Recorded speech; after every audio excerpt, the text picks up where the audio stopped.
You know, the critique and thinking that I brought to the table was that we needed to pivot from seeing this as a business park where everybody had their own campus and where everything and all the activity was self-contained inside, to a more open innovation system, mixed use, trying to appeal to the lifestyle options and desires that the workforce that is increasingly populating the district wants.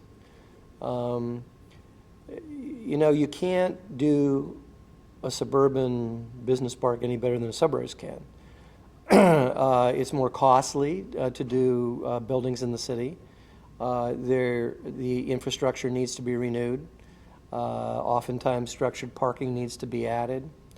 Those are things which you can start in green fields and you can park in fields, you know, in broad open surface parking in a business park in the suburbs. So you can't compete on price in the city with that model. And so it's all about the question of what is the value proposition of being in the city. So what we evolved to over the last 5 to 6 years was sharpening and defining that value proposition. And it includes the wonderful neighborhoods, all different kinds of housing at different price points, great cultural districts in Grand Center with the legitimate arts, in the Forest Park area with the museums, with the recreational opportunities of golf and biking and running,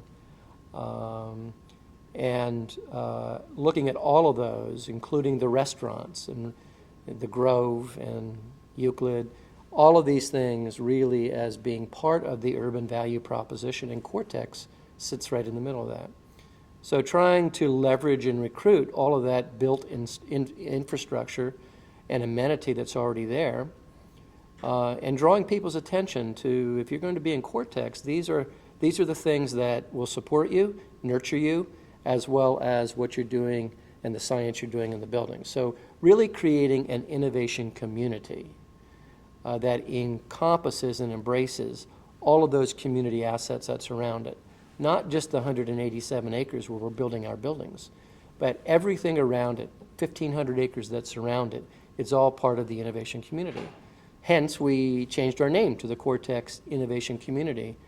And the other component is then to create a lot of programming where people, through a variety of different meetups and networking and technical assistance programs, can bump into each other. Also programming outdoor space. We built a new 3.5 acre park, and we have a person that's programming that on a regular basis now. So creating all these opportunities for what we call serendipitous collisions.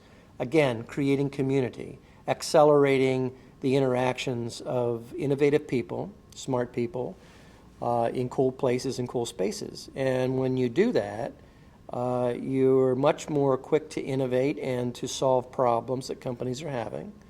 And you have a variety of different perspectives that are being brought to the table. It's a real mashup of technologies. And that was the other thing that we did. We migrated it from just being a bioscience district to including all technologies, information technologies, consumer products, engineered products, medical devices, as well as traditional biosciences. So when you have that kind of environment, which is very eclectic and very inclusionary, then the different perspectives and different disciplines are brought to bear on problems, and you can solve problems more quickly. So, you know, when you hear about innovation really thriving in an inclusionary environment, I think, for me, what inclusion means is not just ethnicity, but it's a variety of technologies. It's a variety of disciplines and perspectives. It's different kinds of people from their cultural backgrounds worldwide coming together, because all of us bring to a situation, to a place, we bring our history, we bring our personal experience and our background, and no two of us look at answering a question in the same way. So by having all that mashup of perspective is what really an urban innovation district is about. And it's the richness of an urban innovation district. And it's what we refer to as an open innovation system.